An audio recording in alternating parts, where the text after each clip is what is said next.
മുഖ്യമന്ത്രിയെ പുകഴ്ത്താൻ Pinarayi the legend എന്ന പേരിൽ ഡോക്യുമെന്ററിയുമായി സെക്രട്ടേറിയറ്റിലെ CPM അനുകൂല സംഘടന ലക്ഷങ്ങൾ ചെലവിട്ടാണ് 4ാം വാർഷികാഘോഷത്തിന്റെ ഭാഗമായി ഡോക്യുമെന്ററി നിർമ്മിച്ചത്. അതേസമയം ഡോക്യുമെന്ററിയിൽ അമ്മയുടെ പേര് തെറ്റിച്ചതിൽ പ്രദർശന വേദിയിൽ തന്നെ മുഖ്യമന്ത്രി നീരസവും അറിയിച്ചു.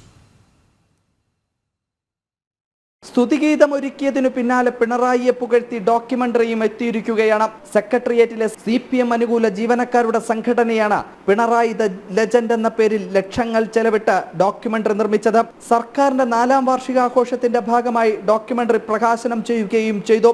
കാരണഭൂതനും കാവലാളുമായി പിണറായിയെ പാടിപ്പുകഴ്ത്തിയതിനു പിന്നാലെയാണ് നേതാവിനെ ഇതിഹാസമായി ഉയർത്തി ഡോക്യുമെന്ററി എത്തുന്നത്. 15 ലക്ഷം രൂപയാണ് ചിലവ്.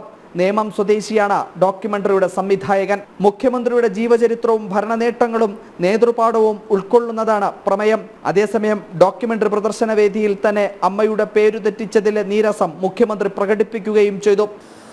പറഞ്ഞിട്ടുള്ള കാര്യങ്ങളിൽ ഒരു കാര്യം അത് ചെറിയൊരു തിരുത്തു വേണ്ടതാണെന്ന് തോന്നുകയാണ്. മറ്റു കാര്യങ്ങളല്ല. എൻ്റെ അമ്മയെക്കുറിച്ച് അതിന് പറഞ്ഞിട്ടുണ്ട്. അമ്മ ആലക്കാട്ട് കല്യാണിയാണ്, അങ്ങനെയല്ല അതിൽ പറഞ്ഞത്.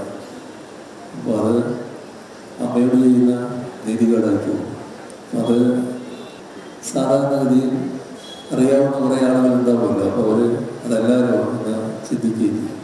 അപ്പോൾ ആലക്കാട്ട് കല്യാണി എന്നത് ആണ് ശരിക്കുള്ള പേര്. അതേസമയം അസോസിയേഷൻ നടത്തിയത് വ്യക്തിപൂജ എന്നുള്ള ആക്ഷേപവും ഉയരുന്നുണ്ട്.